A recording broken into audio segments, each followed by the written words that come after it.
The country the world calls Iran was known for over 2,000 years by a completely different name. And the moment that name change tells you everything about how power, identity, and geopolitics actually work. Persia, a word that evokes ancient empires, mystical poetry, fine carpets, and one of the most sophisticated civilizations the world has ever produced. And yet in 1935, a single diplomatic letter sent to every embassy on earth erased that name from the official record overnight. The question that most history books never fully answer is why. And the answer reaches back not just decades but millennia. Through conquests, revolutions, and a civilization that refused to disappear no matter what name the world gave it. The conflict at the center of tonight's story is not between armies or nations. It is a conflict between identity and perception, between what a civilization knows itself to be and what the outside world chooses to see. That conflict has been playing out on the Iranian plateau for over 3,000 years. And it is still playing out today every time the word Iran appears in a headline next to the word crisis. Two names, one land, and a story that changes everything you thought you knew about the ancient world. To understand how Persia became Iran, you need to go back to the beginning. Not the beginning of the name change, but the beginning of the civilization itself.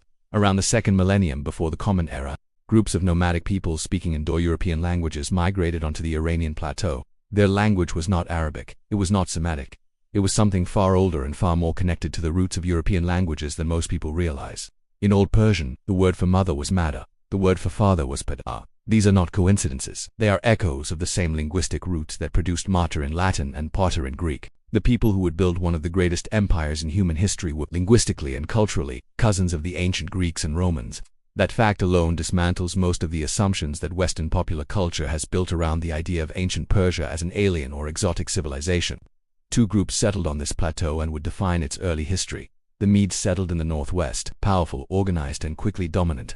The Persians settled further south in a region called Pars, which is where the name Persia originates. At first, the Persians were not the powerful ones. The Medes ran the region.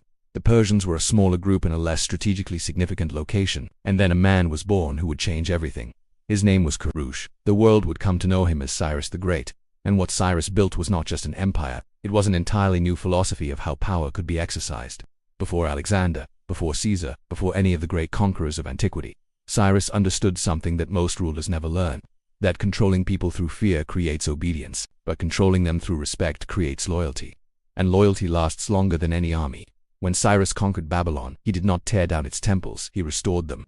When he defeated the Medes, he did not humiliate their culture, he absorbed it. When he encountered the Jewish people exiled in Babylon, he did not treat them as subjects to be exploited, he freed them and allowed them to return to their homeland. The Hebrew Bible calls him a shepherd chosen by God. The Babylonians called him the chosen of Marduk. He was not a god. He was a politician of extraordinary genius who understood that in a vast multi-ethnic empire, under Cyrus and his successors, particularly Darius the Great, the Persian Empire expanded to a scale that had never been seen before. From the banks of the Indus River in what is now Pakistan to the shores of the Aegean Sea in what is now Greece. From Egypt in the south to Central Asia in the north.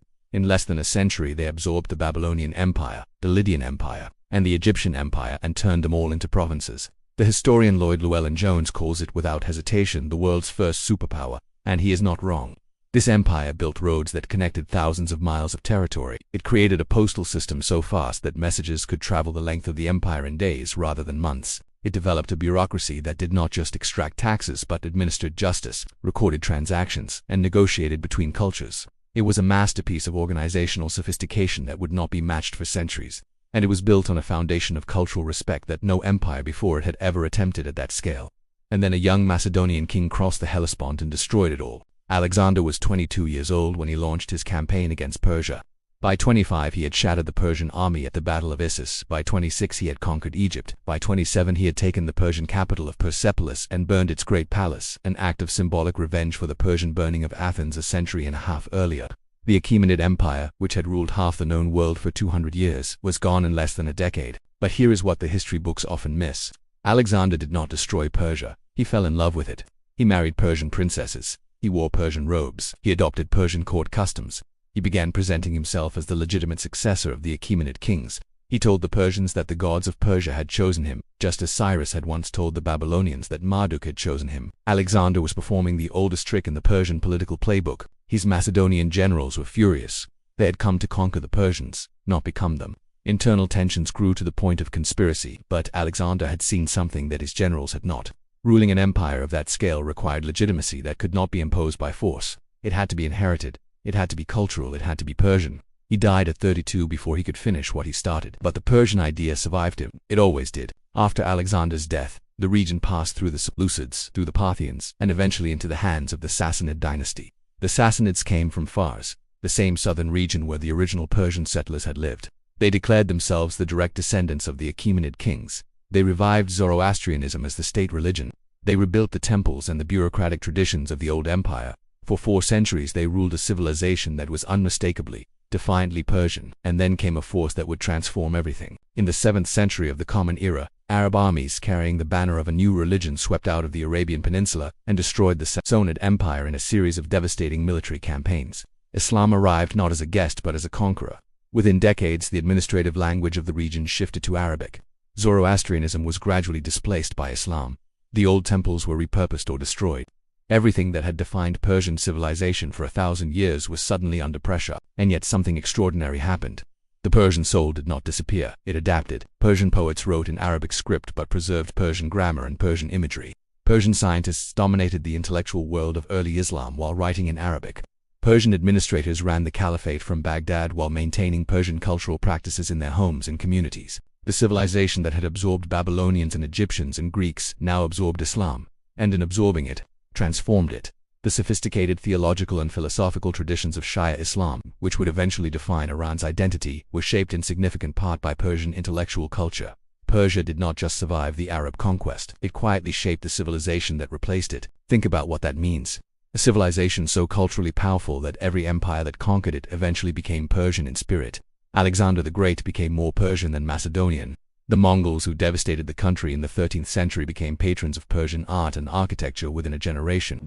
The Arab Caliphate that displaced Persian religion found its greatest intellectual achievements expressed in Persian language and Persian thought. This is not the story of a defeated civilization. This is the story of a civilization so deeply rooted that nothing could uproot it.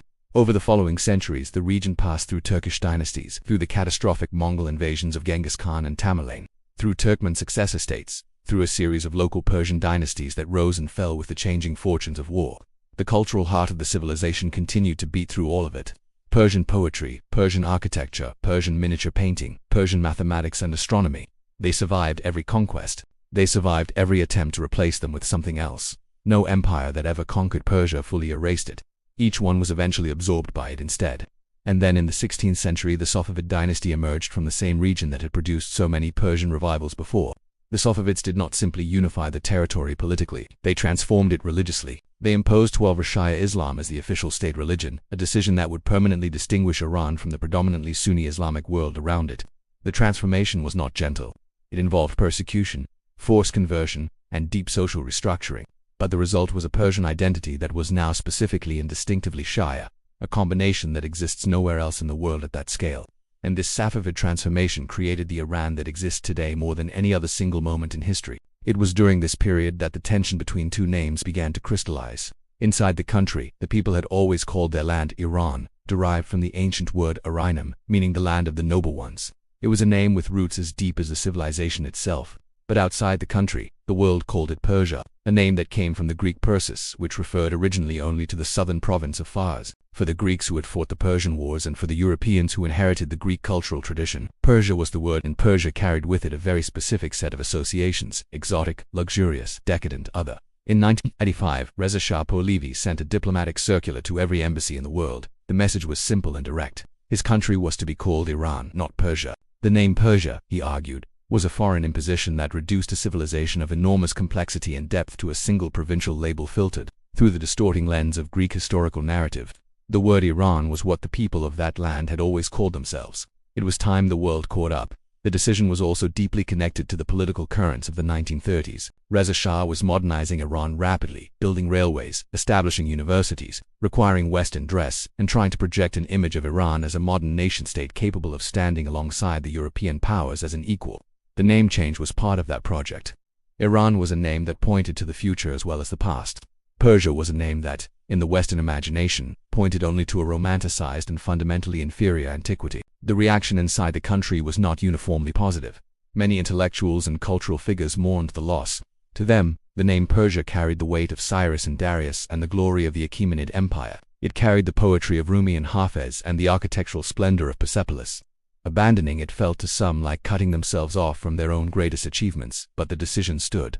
And for 44 years, Iran modernized and industrialized under monarchs who identified more with ancient Persia than with Islamic tradition. And then in 1979, everything changed again. The Islamic Revolution overthrew the monarchy and established the Islamic Republic of Iran. Relations with the West collapsed. Ayatollah Khomeini's government became defined in Western media by hostage crises and fatwas and nuclear tensions. And an extraordinary reversal took place in the cultural perception of these two names. Today, Persia evokes romance, ancient grandeur, sophisticated culture, a glorious past. Iran evokes sanctions, nuclear negotiations, geopolitical tension, and proxy warfare. Two names, one land, one civilization that has been continuously inhabited and continuously sophisticated for over 3,000 years, and depending on which name you use, you are describing either a golden age or a crisis. This reversal is not accidental.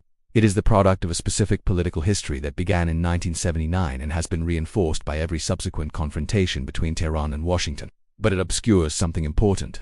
The people of Iran did not change when their government changed. The civilization did not change when the revolution came. The poetry of Hafez did not stop being Persian because Ayatollah Khomeini took power. The architecture of Persepolis did not become less extraordinary because of nuclear negotiations. What we know tonight is this: the civilization that built the world's first superpower, that practiced religious tolerance 2,000 years before it became a Western value, that preserved Greek philosophy through the Dark Ages, that produced some of the greatest poetry and architecture in human history, that civilization is still there. It survived Alexander and the Mongols and the Arab conquest and the Safavid transformation and the Islamic Revolution and decades of sanctions. Still ancient, still complex, still refusing to be reduced to a single name or a single narrative. The letter Reza Shah sent in 1935 did not create a new country. It reclaimed an ancient name for a civilization that had been calling itself by that name for 3,000 years while the rest of the world used a Greek approximation. The real question is not why Iran changed its name. The real question is why it took the world so long to use the name that the Iranian people had always used for themselves. And the answer to that question tells you more about how the Western world has always looked at this part of the earth than it does about the civilization that lives there.